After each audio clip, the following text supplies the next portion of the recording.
Welcome to the Future Christian Podcast, your source for insights and ideas on how to lead your church in the 21st century. At the Future Christian Podcast, we talk to pastors, authors, and other faith leaders for helpful advice and practical wisdom to help you and your community of faith walk boldly into the future.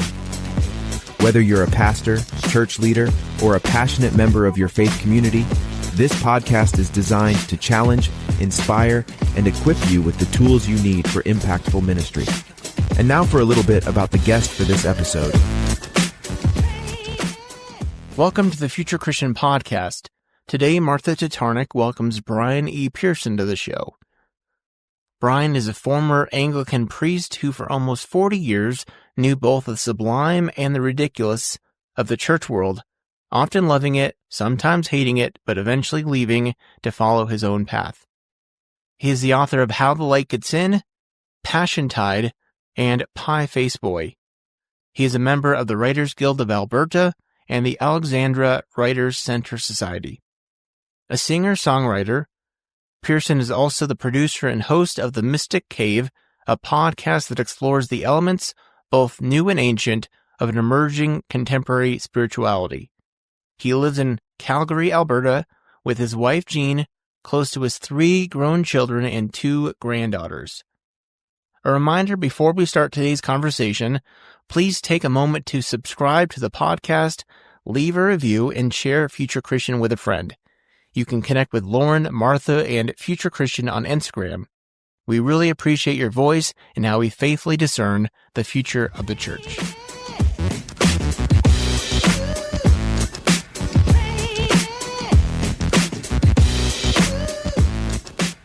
Welcome to the Future Christian Podcast. I'm your host for today's episode, Martha Tatarnic, and I'm really happy today to be joined by Brian Pearson. Welcome, Brian. Thank you, Martha. It is a great pleasure to be here. This is the first podcast interview I've done since the book's come out, so this is exciting for me. Oh my gosh, well, that's really exciting. Thank you for making Future Christian first stop on your podcast tour. Yeah, you bet. That's amazing. We were talking just before the show began and noting that although we have never met one another in person, we have a million people in common and have been Facebook friends for a long time. That's how the Anglican world works, is that very small. We're very connected to one another. Anyway, it's great to have this face-to-face time with you right now and to be talking about your book. So before we get into your book, let's just have a couple of opening questions so that our listeners get a bit of a sense of you and who you are. Maybe you could just share a little bit about your faith journey, what it has looked like in the past and what it looks like now. Broad brush strokes. Sure. So I am cradle Anglican, church-going family, which was significant to me and I think to the whole family because we moved a lot back and forth across Canada. And the church became the way we kind of settled into every new community. So it was a very kind of familial thing that we would get to know the local community and the church would be our portal. So church has always been part of my life, part of my history, part of my blood. Wherever I am at now, I think I'd like an Anglican funeral when I go.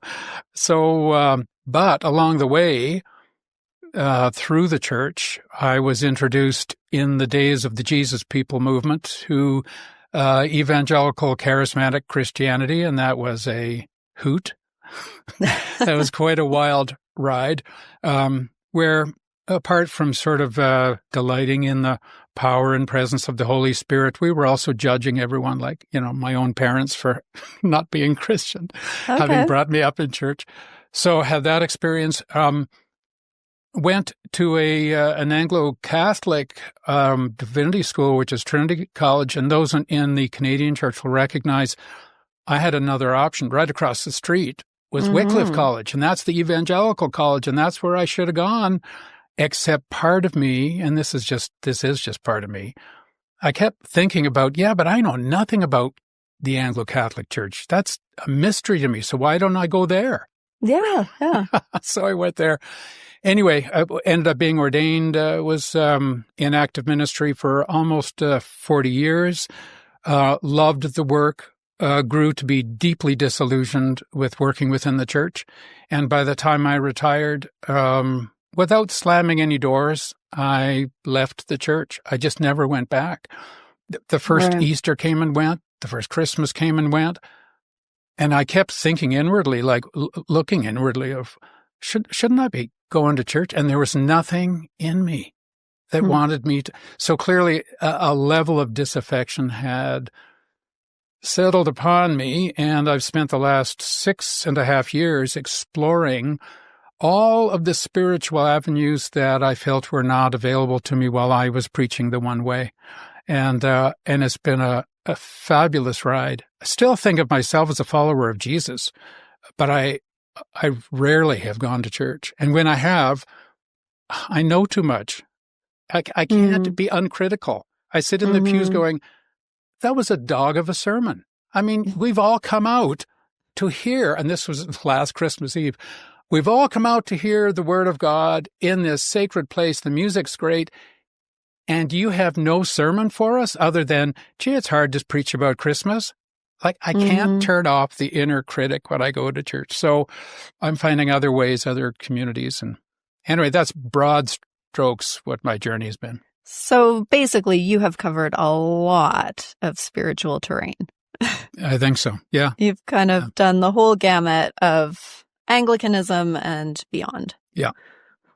Okay, interesting. So, right now, as somebody who isn't part of a Christian church, is there a spiritual practice that has become particularly meaningful for you in the last few years? Yes, several things. Although, like with any spiritual practice, if I tell you what I'm doing, I'll be judged as a hypocrite, because practices come and go, and you're good at them, then you're bad at them, and you remember them and you go back. But I do, every morning I do about a half-hour stretching exercise, and it was developed purely to strengthen my core, to protect my lower back, because I have lower back issues. But the more that my body has become a part of, my spiritual path, that morning stretch time has become like a spiritual exercise. It's almost, there were times it's almost like dance, where I'm moving from one movement to the next, and they all have a purpose in terms of my strengthening my core, but there's something else going on there that I quite love. I also do I honor the 4 directions and have my own kind of ritual around that at the conclusion of it. Even more hypocritically, I got to get out in nature. I've spent the whole summer almost indoors, so trying to sell this book and attending to all the stuff about starting up my own podcast for a new season. And I've either been indoors or in the car, but when I can get out in the natural world, that's become a part of my spiritual discipline. And not just going for a hike in the mountains, because we're close to the mountains here, but going on what I would call wild wanders. You leave the path and you go with intention and wonder what the natural world has for you. I'll just add 2 more things, but just briefly. One is, I nurture a very wide network of fellow seekers who have become my new community. Because I don't think you can do this spiritual journey without feeling a part of some community. So I nurture that. I spend a lot of time with people individually and in small groups. And apart from that, if there's something about the spiritual discipline of being present that has totally grasped me. So just paying attention to, where is the divine in this moment? Where is the divine in our conversation? What's coming up from the inside that I want to pay attention to? It's that sacrament of the present moment, that I try to cultivate. That's pretty broad too, though, isn't it, that whole? I mean, certainly I wouldn't define anything on that list as hypocritical. I'm not I feel like Well, I those don't are always some... do it. Oh, that's the hypocritical part. I see. Okay. I love to get out in nature, yeah, and it's been 2 months since I've had a good walk in nature. So, I see. hypocrite. Okay. Okay. Right. But yes, I understand the way that writing books is one thing and selling them is another thing. No kidding. Yeah. Yeah. Okay, well, I think all of that gives us a really good platform from which to jump into your book, Talking to Trees, A Journey into Soul. And there's a lot in this book. I've kind of focused my questions and our conversation today around church leadership. And, you have a wealth of experience in church leadership. But I think we'll touch on a lot of different things that people will find interesting. So your book starts by you talking about standing outside of a church, watching people coming out and wanting to ask them questions about why they're there and what they're looking for and what message they heard and where they expect to encounter God. Quite a fascinating list of questions, especially on your way out of a church rather than on your way into a church. Right. But what has the role of the church been in your spiritual journey, Brian? So I feel oddly tremendous gratitude for the role the church has played in my life, and that I think it provided for me a kind of container for all of my spiritual curiosity until the container became too small. But in the early days, like as I say, as a family, going to church was like going home, even if we were we'd moved to a brand new community. So there was a sense of belonging that I could just take for. In some ways, I talk about this with some of my friends in ministry, that it was very easy to find myself drawn to ordained ministry because I already felt this was my community. What's my role within this community? It didn't occur to me to think outside of the community, other than I was singing songs and trying to get recorded, and there was a part of me that wanted to explore being a musician. So actually, I quit divinity school for a year to explore that, and it was fun and disastrous at the same time. I just met so many broken musicians who were playing in bars and in Holiday Inn hotels. I just realized, okay, that's not my vocation. But there was something about the familial sense of the church where it contained me in a very creative way. But I had a guest on my own podcast a couple of years ago who named something that was quite shocking. He's a Christian mystic and a lovely man, deep in his faith. And I asked him about church going, about himself. Because he had said something off mic that sounded kind of critical. So I just said, so what's church going like for you? And he said, and then I think regretted saying it, he said, church going seems to be geared for the beginners. And that as he grew deeper in his faith, and in his case, it was the mystic side of Christianity, so contemplation, meditation, church going felt like it was all container and no invitation. It wasn't an invitation to grow bigger and beyond. And when he said that, I mean, it stuck with me because I thought, yes, that was my experience, that the church was a wonderful container until it felt like it was holding me back from a natural curiosity that led me to want to explore all sorts of spiritual truths and experiences and practices on the edges of our faith. And the church doesn't like you to go there. So communing with the dead, yeah, not so much. The church talks a lot about the communion of saints, but don't actually try to connect with one and have a conversation with one, because that just gets too spooky. In our church here in Calgary, we once hosted a weekend workshop about death and dying. But it was not about the Christian view of death and dying. We talk about that every week.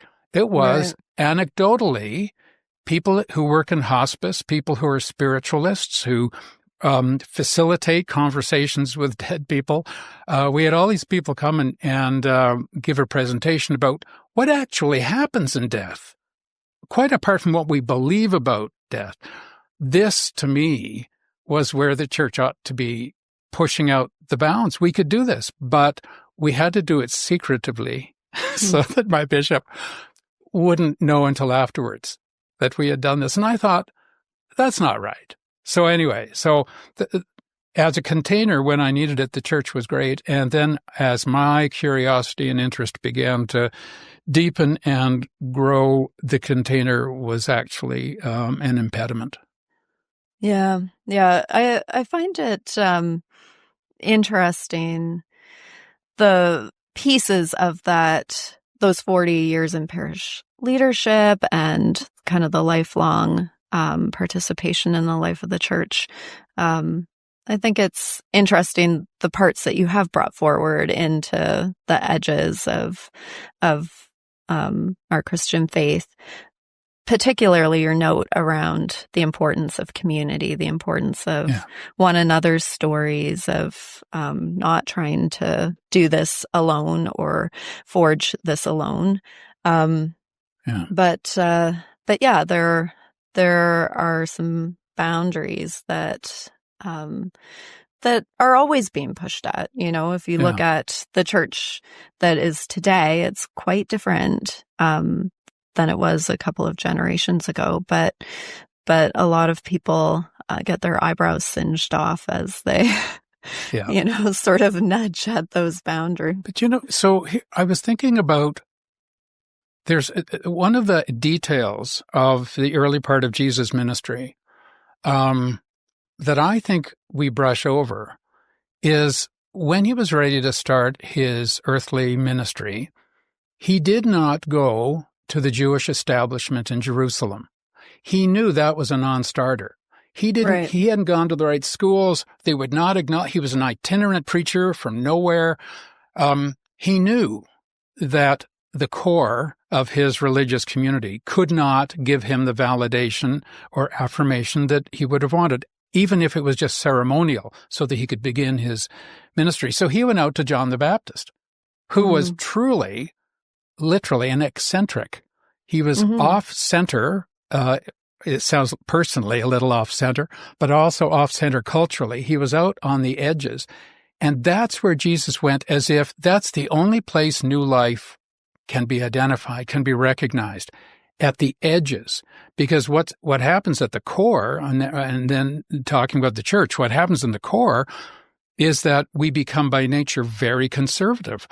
Our view is, like when we ordain a bishop, one of the functions of a bishop is defender of the faith. I'm thinking, give me a break. If this faith is so fragile, it needs a human being to defend it. It's not worthy. It's not worthy of us. We don't have to defend this. We have a great mythic story that we need to tell and ritualize and all the things that the church does well. But new life is always going to come from the edges. And usually that's exactly where the church doesn't want to go. It says, well, I don't know, that's a little woo-woo. Yeah, maybe that's a little woo-woo, and that's maybe exactly where we need to go. Maybe we should be talking to dead people a little bit more. Or whatever's out there on the edge. Well, I think that's beautiful, and very apt to point out where Jesus' ministry begins, and who he begins it with as well. I mean, he really does sort of go to the highways and the byways and invite the stragglers to be part of starting this with him. So, really. Really good wisdom there. I want to say, Brian, I want our listeners to get some good plugs for your book, because it is so readable. It's just, you're never just taking a point and, sort of breaking it down. You're telling stories every step of the way. Yeah. And then little nuggets emerge from those stories. It kind of always starts story-based. And of course, what struck me the most, as a person in Christian leadership, were the parish stories, the stories of the people that you meet along the way in parish ministry. Yeah. And I think that you do a beautiful job of being really honest and also joyful and loving about those people and about those communities, and not just what you taught them, but what you learned from them. Thank you. I think people who are in the trenches right now in parish ministry are just going to really have a lot of points of connection to those stories, because they're beautiful and they're funny and they're poignant and they're a little uncomfortable at times, and their honesty, all the things, right? Thank you. Thank you for that. Because isn't that really where the rubber hits the road? Like, even though the last 10 years of my ministry, or less than that, I was in constant conflict with my bishop, and that colored everything, because our bishop would not permit same-sex blessings, let alone marriages, as the only urban diocese in the country. And we were a downtown church, lots of gay people, lots of people from across the spectrum in our parish. So increasingly, it became a difficult and in the end untenable context within which to do the ministry. But as you're saying, the relationships with the people, that's where, so whatever conflict I had with the bishop in the end did not matter when it came to my people, except actually when we began to lose some people who said, I can't belong to a denomination that's this backward. And it broke my heart, right? Yeah. But otherwise, it's those relationships that you're referring to, those are the things where lives get changed. Yeah, and if that's not where the rubber hits the road, then count me out. Yeah. Yeah. If it doesn't get embodied in real people's lives, if it's just ideas and teachings, correct theology, correct practice. Well, at some point, nobody cares. Make it real or go home. Yeah, make it real. And actually, we don't have to make it real. We just need to pay attention. It is real. It's happening, just pay attention. Yeah. So when you look back over those 40 years in ministry, what would you say was most life-giving about serving in church? Well, certainly what you just identified, the privilege of being allowed into people's lives. That was number one. Even as a young priest, I was inexperienced, didn't know what I was doing. And because I was ordained, I was playing a role. I got invited into people's lives, into the, I mean, early on, my second parish, I buried a 14-year-old who had died of leukemia. Oh. And, it was beyond my own life experience. And it just was a horrific experience. At the same time, the privilege of journeying with her, with Jennifer, and then with her parents in the years that followed. I just remember, who gets to do this? It was solemn, difficult work, and it demanded something of me to show up without being trite and without so the privilege of traveling with people has just been enormous. And interestingly, a friend of mine who's a deacon in the church here said to me a little while ago, she said, Brian, you haven't left your ministry. You're still doing all the things that you do. And it's true. I had to think, I see a lot of people for coffee. And I realized that pastoral ministry has continued under another umbrella where they're not seeing me because I'm their priest. We're just tracking each other. So that I have to say, and not just because I went to an Anglo-Catholic college, I loved the liturgy. I loved that there was a communal ritual that carried us through an experience. And all we had to do was prepare the ground for it. I used to say this to people when we were working on liturgies together. I'd say, Our job is to create the preconditions for an encounter with the holy, with God. Our job is not to make that encounter happen. We cannot make it happen. But if we do the right preparation and then step out of the way and everyone just do their job, just perform your job, an encounter is possible. And obviously, I could feel myself getting impassioned about it. I still believe it, that a well-done liturgy, a ritual that connects with people's experience, it's like, even as the priest, I wasn't running it. I was part of it. I was swept along. And now, as you know, there's parts you have to pay attention to where you're working. I'd never felt like worship in the same way as when I could worship at some other church or when someone else was presiding or preaching. But it did feel like an enormous privilege. And I loved to preach. Yeah. I like words, and especially once I began storytelling rather than lecturing. There's a chapter in the book about that where I began recognizing, hey, Jesus never gave a lecture in his life. He told stories. What am I doing lecturing people about correct theology? When that happened, preaching became a whole lot more fun. And because sometimes there'd be times in the middle of the sermon, I'd go off and tell a story because it really seemed that was a story that needed to be told, finish it, and have no idea where I was in the sermon. And the congregation grew to love it because they would see the look on my face and I'd go, okay, I have no idea where we are right now. And then have to kind of find our way back. So all of that, deep privilege and a lot of fun. Yeah. And, that liturgy piece, that certainly is the container as well that you talk about, that can be pretty vast. It can be a pretty vast container. Yes, and I'm, I'll have these moments when I'm leading liturgy and I just little things are not going well and I'm feeling myself irritated or worried or whatever. And if I can just stop and pray for a moment, please God, despite all of the stuff that isn't quite going the way I want, can just please show up for people, please just let people have an encounter. Yeah. And that's that kind of getting out of the way piece that you have to do on a pretty regular basis because it's a human offering. And that's right. Our egos attach to those roles and we want it to go well. And that's of fair course. enough. I remember though, in my church in Oakville, we started offering the laying out of hands during the Eucharist. And because that was a parish that had the Order of St. Luke was influential in its culture.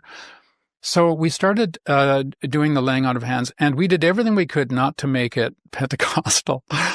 We wanted it to be Anglican. So we had, a routine of how people indicate they wanted the laying on of hands when they came up to the altar.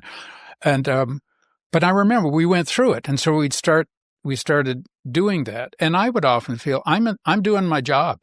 This is my Sunday morning gig, and now I'm laying hands on people, and I have these words that I say, and I'm sincere in this moment. I feel nothing.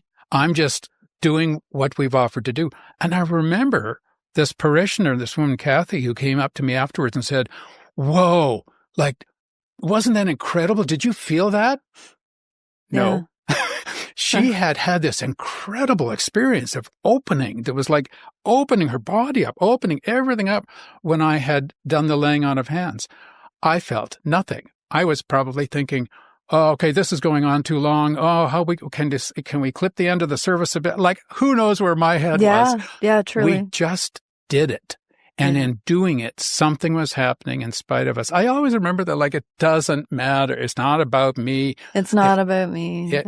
If I do a piece of ministry that is particularly effective, okay, I'm a functionary here, and I just have to be open to the Spirit, and I may or may not. So I didn't get the buzz she got. Yeah. No, I think that's a pretty constant thing that we have to keep track of is how it isn't ultimately about us. Yeah. A lot of our guests, a lot of our listeners are in the thick of church leadership right now. And, we have a lot of conversations around burnout and Yes. around kind of the stresses of ministry. You named already like just a lot of ongoing conflict with the institutional church, but what would you say, or would you say that there was anything in particular about parish ministry that took a toll, along with all of those amazing things that are certainly true too? Well, some of this is very much on me. If I'm passionate about something, like as I mentioned, I've spent the whole summer trying to sell books. It's been like I've missed opportunities to go hiking, to do all sorts of other things. I'm in this particular zone, and I get pretty, it's not OCD, but it is sort of, I do get compulsive. So, and I loved my work.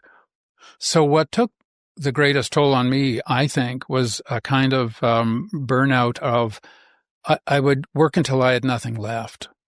And when it was interesting, when I was in your part of the world and I was in Oakville, once a month I learned to take a 1-day retreat, overnight, 1-day, full-day retreat at the Sisters of the Church, who had a convent at that point in Oakville. Yeah. And it was my attempt just to say, every so often, I have to stop. I have to get off this train. So I found that to be, and it makes me critical, in much like the old guy looking back, looking at a new generation who are very concerned to get their time off. And I remember the assistant curate who wanted Christmas off because it would be the last time that he would have Christmas, with his thing. No, you should have thought of that before you went into this line of work, pal. I don't understand it, because when I see clergy being really, really protective of their personal time, I get it, because I wasn't. Right. At the same time, it's like, this isn't a job. This isn't a 40-hour week job. This is like your life.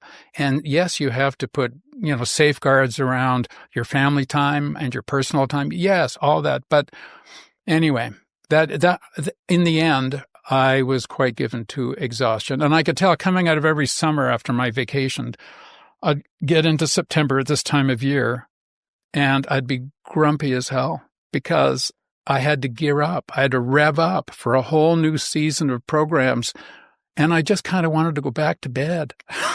Yeah.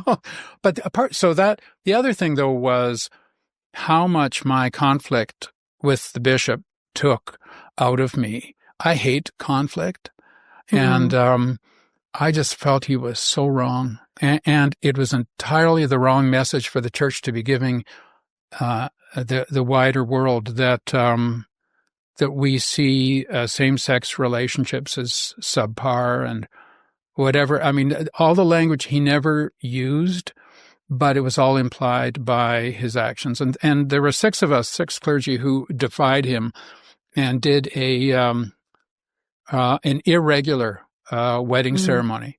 And technically, you could say it was of 2 women, but one of them was trans, and so it got very confusing who's getting married here. But it's like, I didn't care. And they had come to us wanting a church wedding. So we gave it to them knowing what would happen, and it did. He called us into his office and threatened that we do that again, we're all going to be fired. That was very stressful for me. Oh, yeah. I hated that level. And unfortunately, it got personal, because I got so angry that he was compromising my ability to do the job I thought I was supposed to be doing, that I wrote him some pretty nasty letters, and I hope he's burned them. I hope that those are not in my file somewhere, because I couldn't find a way to be charitable with someone who had power over me in that way. That was very hard. Yeah. Yeah. I mean, thank you for just being candid about those different pieces, because I think such an important part of this podcast is to provide an honest space for people who are wrestling with all of those ups and downs of ministry on a daily basis. And, whether it's conflict in the parish or conflict within the institution, there really is no way of like standing for something without getting into the crossfire here and there. And Jesus has quite a few words about warning us about that reality. So, but it does take its toll. It really does. Yeah. And in the end, I think I couldn't have named it, but in the end, when I left, it wasn't like I'm never going back to church. It was not that. I just thought, let's see. Because I'd had that premonition. I write about that in the book of an actual voice that, spoke to me saying, when you're done, you'll be gone, or, when you go, you'll be done. And so I realized, no, I really am done. So it had taken a toll beyond just in the moment. It took a toll that I no longer wanted to be associated with the institution, at least in this part of the world. I think if I'd been in another diocese somewhere else that could have affirmed the good work I felt that we were doing in my parish, that may not have been true. But in this part of the world, it was like, no, I really am done. And that's a big cost. Well, let's dig into that a little bit more. Not just the toll, but where your ministry took you, because the other part that I really hear in your book isn't just about the toll, it's about the journey. And by the time you got to the end of 40 years, you were in a very different place than when you started. Yeah. You articulate a lot of curiosity that led you into a lot of conversations with like a Wiccan high priest, yes. and with spiritualists, and with thinking about orbs and where the dead actually are, and how we communicate with them, and all of those kinds of things that took place within the context of parish ministry. What did you kind of feel like was important in those conversations that you were modeling as a Christian leader? Because I don't feel like it was as something outside of parish ministry that you were doing. I feel like it was out of being a Christian leader that you ended up in these different places. I so appreciate you saying that. I think my contention grew because of my natural curiosity that we don't have the whole story. The church doesn't. We have our story, and that's fair. We should tell our story, but we don't have the whole story. And so in regards to communing with the dead, the church, in Leviticus it says, we shouldn't be consorting with the spirits of the dead. And then what happens, the very core of the Christian story is the disciples consorting with the dead man, Jesus. It's sort of like if they had been taking seriously Leviticus, they would have said when Jesus reappeared, we're not allowed to talk to you.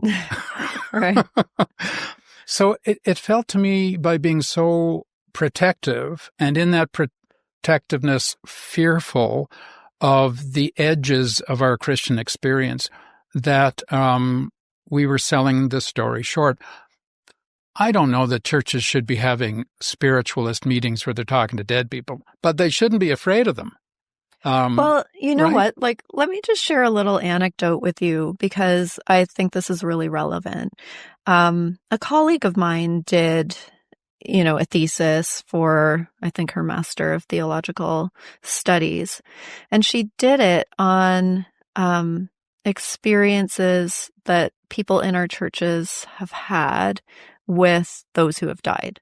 So like encounters of some kind. And she found in her research that like the vast majority of people in our churches have had some kind of encounter, like maybe 75% or something. Yes. But they almost never talk to their parish priest about it. That's right. That's right. But if you go digging, almost like 3 out of 4 people have had an experience. Like, so yeah, why wouldn't we be talking about that? Like, why wouldn't that, like, of all places, a faith community, why wouldn't it be like totally important to talk about how you make sense of that and what that means and how it feels and how it gives hope and, all of those things, like. Because it is people's experience. If you address it and acknowledge it, people will love you for that. they'll say, I go to this great church, where they actually talk about my experience, as opposed to those 75% going, I go to a really good church where I can't tell them actually that I just, had a visit with my dead father. Also, in another one, but I do think the church is moving in this direction.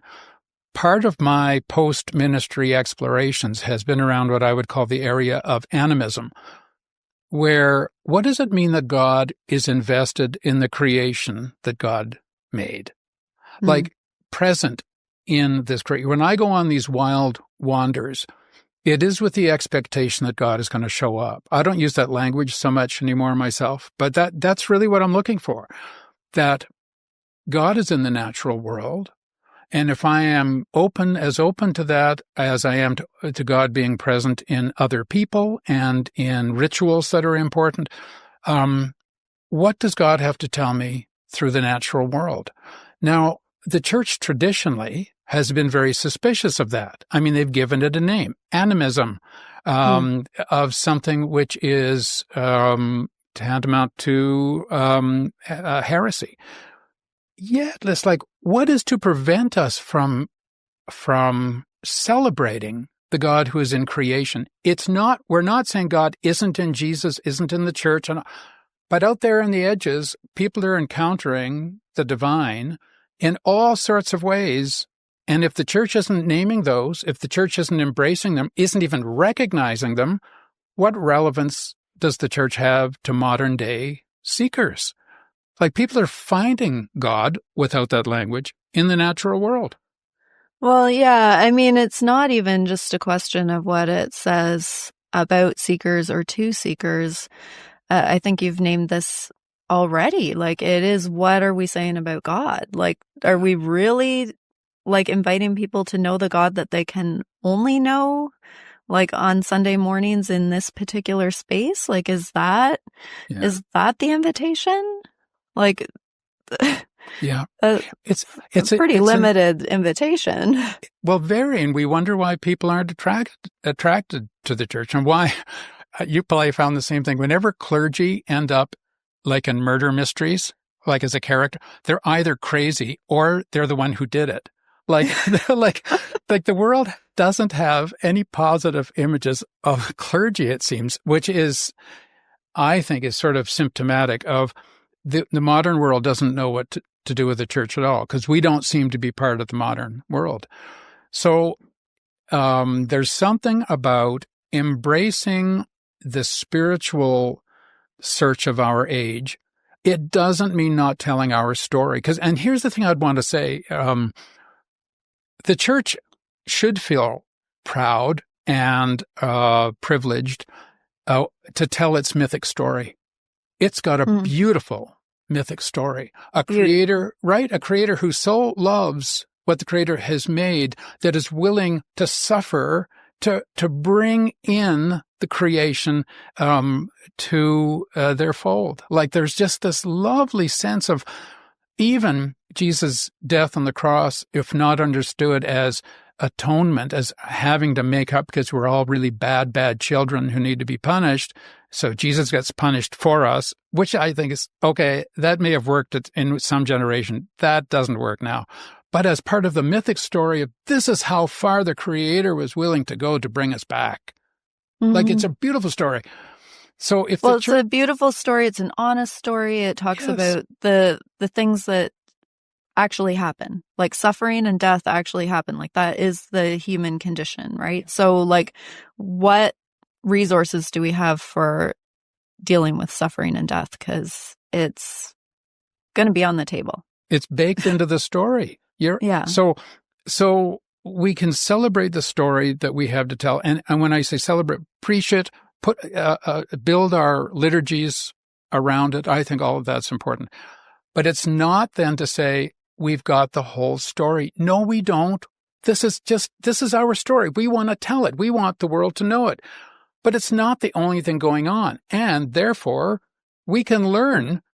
I mean, one of the things I've done since I've started this great spiritual safari, was get to know the shamanistic traditions. I mean, I've met my spirit guides and my power animals. Like, I can't imagine that happening in church. But as I've tried to process it, it makes sense. It makes sense that in the imaginal world, we open ourselves to a world of mystery, that in the church we think about angels, but we don't want to get too literal about it. Maybe we should. Maybe we should get literal about angels. But there are experiences that if we're able to acknowledge them, even if we don't go there, even if we don't embrace them, will help our people, because it's naming something they already know. So I'm hesitating getting into any great depth about shamanism, but I do have theories. Actually, let me share, and then you can cut this out if you want. Here's what I think. In the Ignatian spiritual tradition, often the imagination is engaged in meditation, right? And so, for instance, someone meditating in that tradition would call to mind or read a scene from the Gospels, and they would imagine in great detail all the sensory details. What did it smell like? Was it hot? Was it cold? Who were you? Were you a member of the crowd? Were you one of the disciples? Were you Jesus? All the things to invest yourself with your imagination. You're playing. And then when you enter the story, and I used to do Ignatian meditation as my own daily practice. Once you start to enter a story, there's a point where you let go and you're no longer making it happen. There is something happening in that meditation that you didn't plan. Somebody turns and says something to someone else. Someone does something. Where did that come from, if not from the depths, where we might say inspired by the presence of God within? What I discovered about shamanism is the same thing. It's so the shaman beats a drum, and it's at a very fast pace. It all helps to change the brain waves, but ultimately it's all about opening to that imaginal participation in the universe, where I'm going to just let my imagination carry me. That is frowned upon in the modern age, in the scientific age. And yet, I think all so-called primitive peoples used their imagination all the time and found there was always a point where something was breaking through that you didn't plan. Right. This isn't your thought. This isn't your idea. And when that happens, there's the gift. You don't try to go back and analyze it. You take the gift because, like a dream, I'm going to live into this somehow. And I had tons of experiences like that I thought, how would you cultivate that in church? And maybe that's with silence. Maybe that's with meditation in church. Maybe that's with, remember, we brought a big meditation bowl into our worship, but we never capitalized on it. Like, we would ring it just before we started the proclamation of the words, so we're all kind of, but I thought you could have a 3-minute sit after the sermon where nothing happens, so people are following their imagination. I don't know, that's, you know what I mean? There's those things which we have pushed to the edges as being way too out there for Christians. They're not. They're part of our tradition too. Yeah, they're not, it's not without a lot of common ground, as you're naming. Yeah. Okay. Well, far be it for me to tell you what the thesis of your book is, but as I was reading your book, I came to page 49, and I just want to read this quotation because it, for me, encapsulated a lot about what you were trying to say.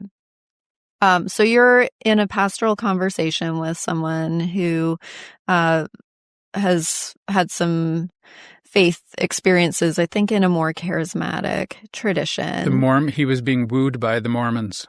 The Mormons, okay. Yes. And so you were kind of just inviting him to reflect on what he may or may not be experiencing there.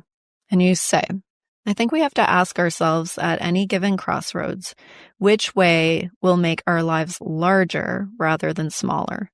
God has a big plan for us that demands all the openness we can muster. If a particular way is going to restrict us to make us smaller than we are, or asks us to be closed rather than open, we have to ask if that's really where our soul wants to go. Do we want to live large or live small? So to me, that was like kind of how I would define the book. What do you think it looks like to live large rather than small? By the way, I think that was very astute of you to pick that out, because as you read it, I go, yeah, that was really the core somewhere in there. I think there's something almost very biblical about it. Every time an angel appears in the Bible, they say, "Do not fear. Don't be afraid. There's nothing. There's nothing to fear here, and therefore we can live large because God is out at the edges. God is beyond the edges. God is in the hinterlands. God is at the core. Like, this is not a God who can be easily circumscribed in any way. So living large is wherever you are, being open to the presence of God there. And then when the circumstances change, be open to the presence of God. Oh, over here too. On my own podcast, I invited 3 people to come and talk. My intention was all of them have had experience with darkness in their practice. So one was the shaman, Wade the shaman. One was a spiritualist who communes with dead people. And one was a Reiki master. All of them I knew from personal conversations had experience with the dark side, right? And I thought, well, at some point we should have a conversation about that. So I brought them all together in my little studio and asked them probing questions. None of them were interested in talking about the dark side. What came out was, we know it's there, but you don't go there. We're not doing this work we're doing for the dark side. A person can get all messed up and lost if that's where they want to go. So they almost, I don't know how conscious they were of this, but it's like they didn't know each other until they were talking. But there's like a pact of, we're not going to talk about the dark side, because they were all given to the light, to they're very different. Their practices being about healing, about restoration, about health and wholeness. So I think there's an attitude in that says they weren't afraid of the darkness.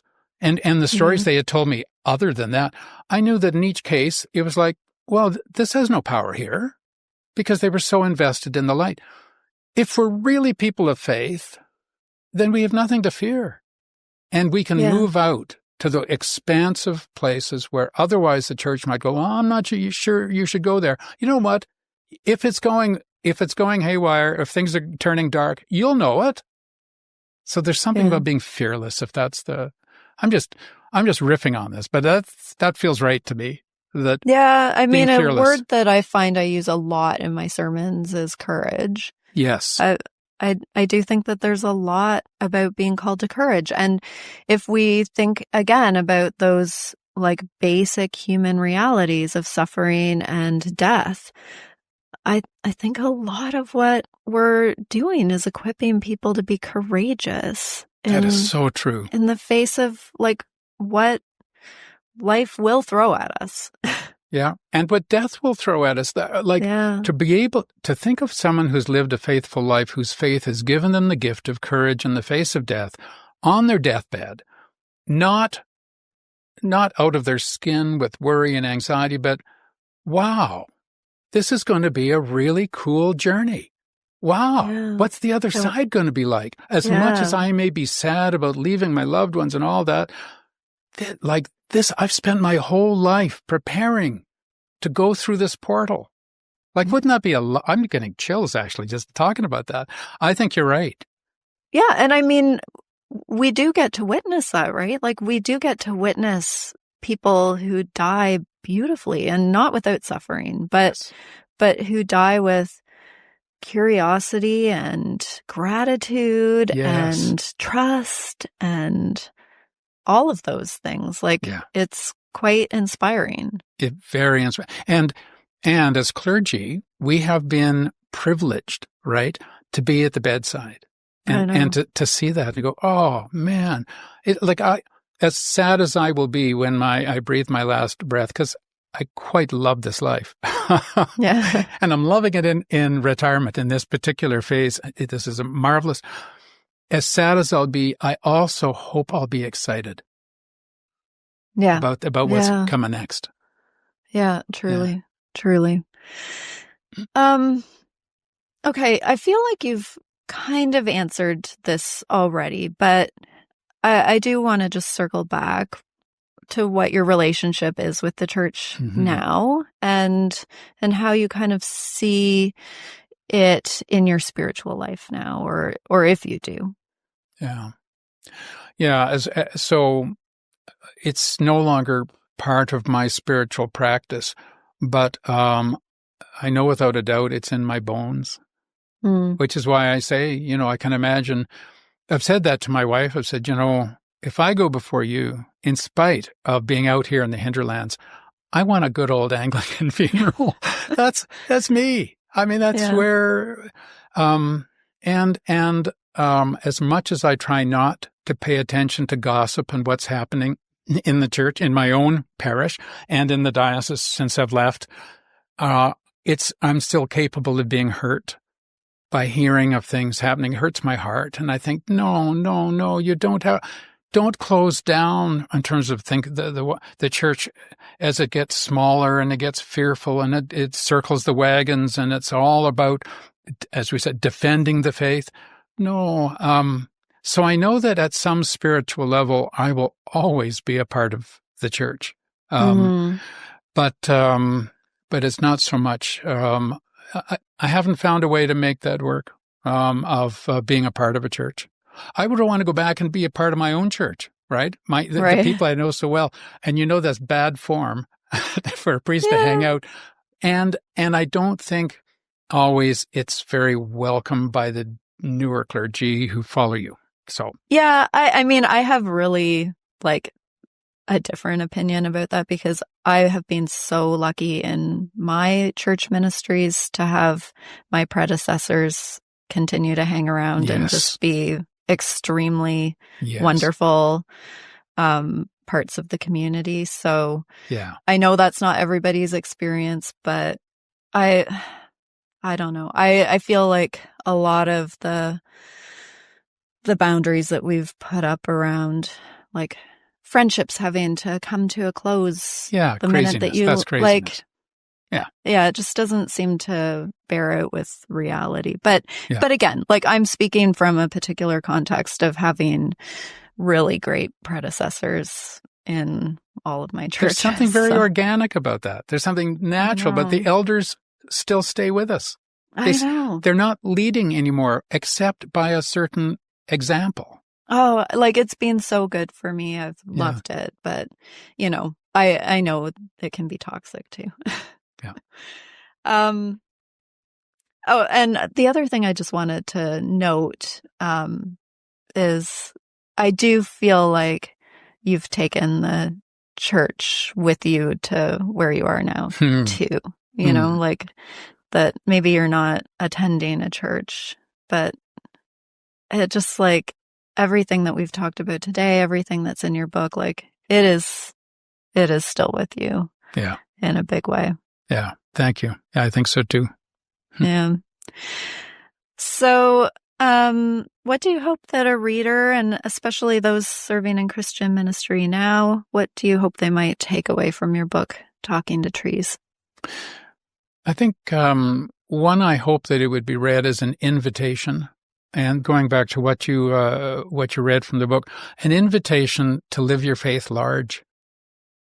And an invitation by way of the storytelling that I really do think that the power of storytelling is I may be telling you a story, and halfway through the telling of my story, you're already going, yeah, that happened to me once.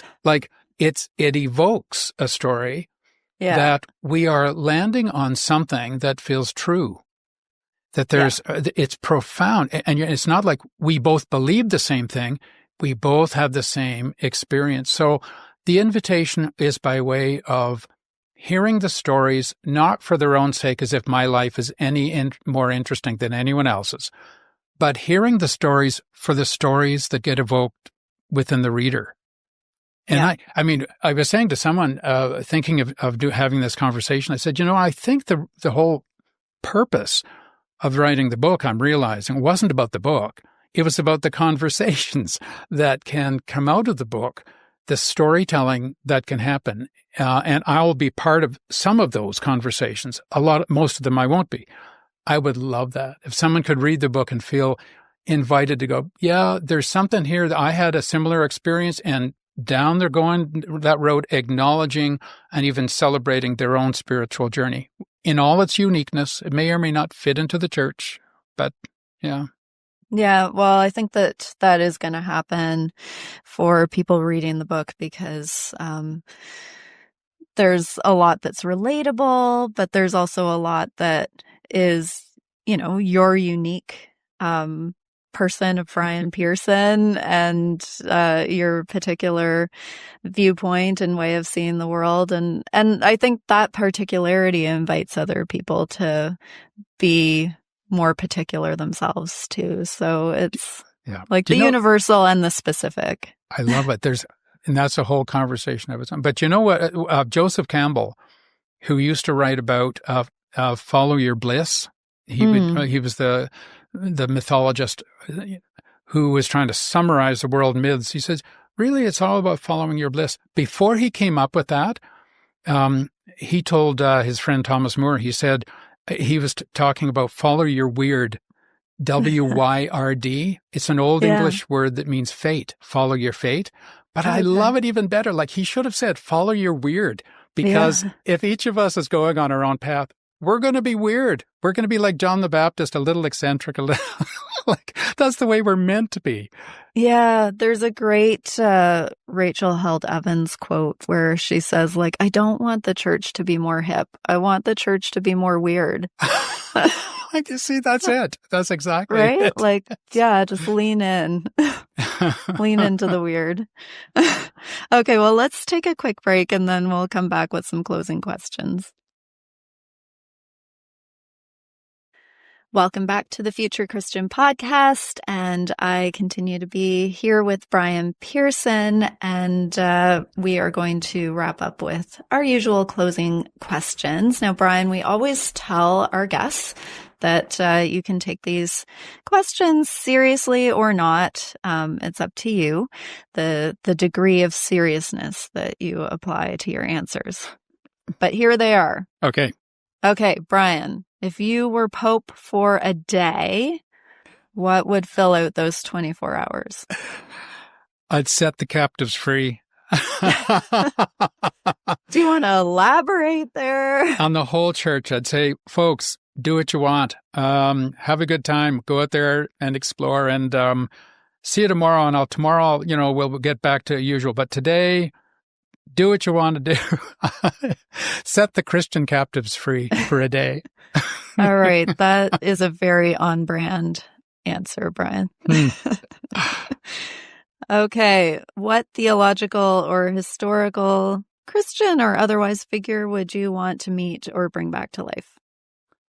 Well, ever since reading in John Philip Newell's book, Sacred Earth, Sacred Soul, about Pelagius, Pelagius, who was given a terrible, terrible ride by the Mediterranean Church in the 4th and 5th centuries. Yeah, like he has a heresy named after him, doesn't he? Exactly. And we think we know nothing about him, but John Philip Newell dug into it. And what a cool dude. He was a Welsh monk who had a bad haircut. And when he went to Rome to not confront, but to be with the Mediterranean Church, they saw this hick. He had what was essentially a Druid haircut. And it was sort of in style about 10 years ago. Young guys would have the sides and backs of their hair, cut right down to their scalp, and then it'd be long on top. It wasn't the monkish tonsure of the Mediterranean Church. But he was earth-based in his theology. He was blessing-based in his understanding of creation. It's not about sin. It's about we were put on earth as a blessing. And the whole Christian message is to draw us back to be that blessing. Nothing wrong with that. He consorted. Can you believe this? He consorted with women in his company. He allowed them to read sacred texts. My gosh. I know.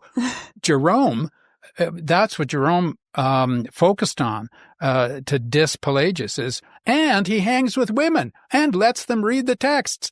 So I think Pelagius needs a second chance. I think I would love to go back and meet him and go and sit at his feet and go, dude, they don't get you. All right. Well, you're winning me over to Pelagius. And also, I like when our guests have an answer that we haven't heard before. So you're winning on two fronts there. Yay. What do you think history will remember from our current time and place? Ooh, I think this is the end of civilization as we know it. I really do. I think this is Margaret Wheatley writes about this and has spoken about it.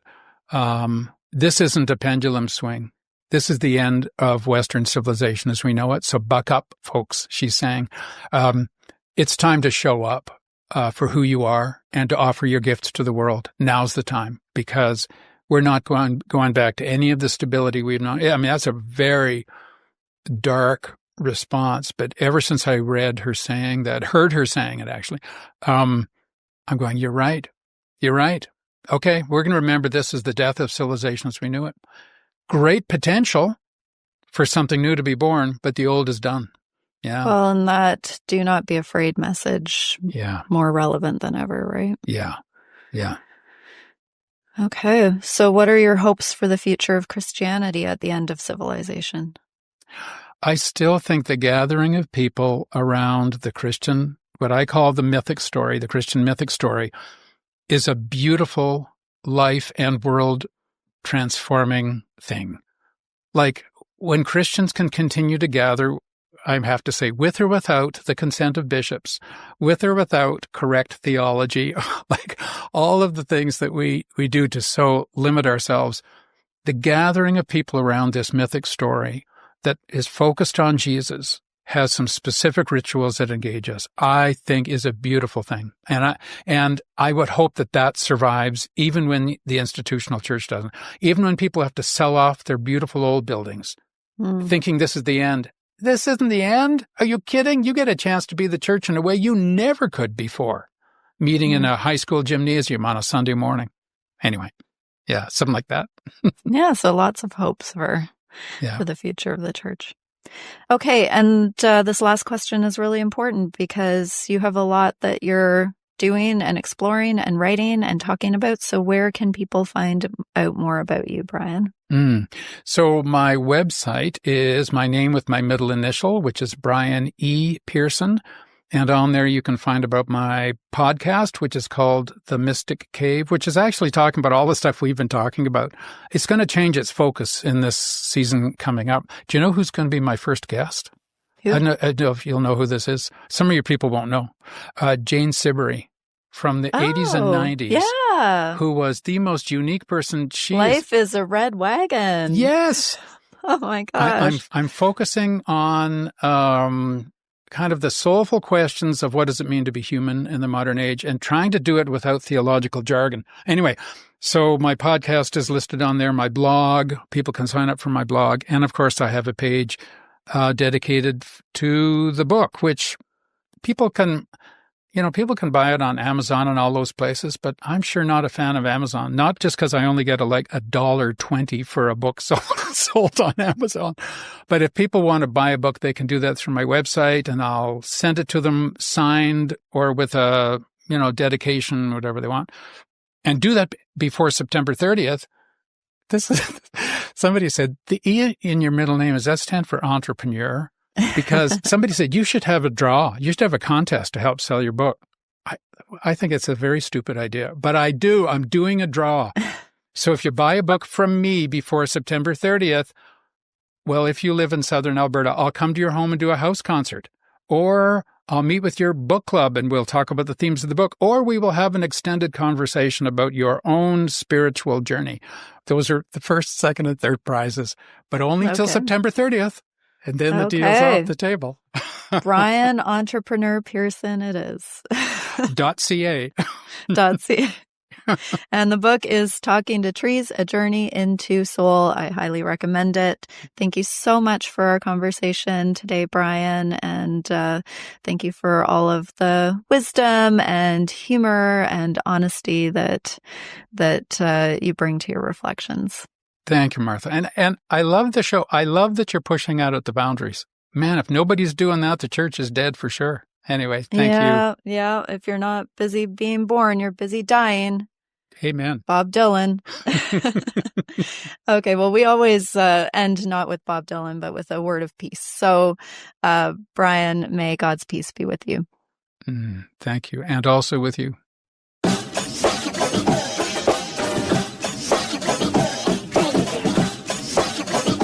Thanks for joining us on the Future Christian Podcast.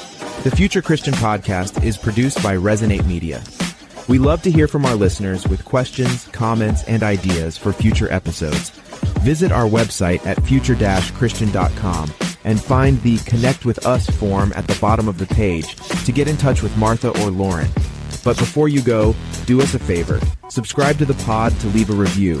It really helps us get this out to more people. Thanks, and go in peace.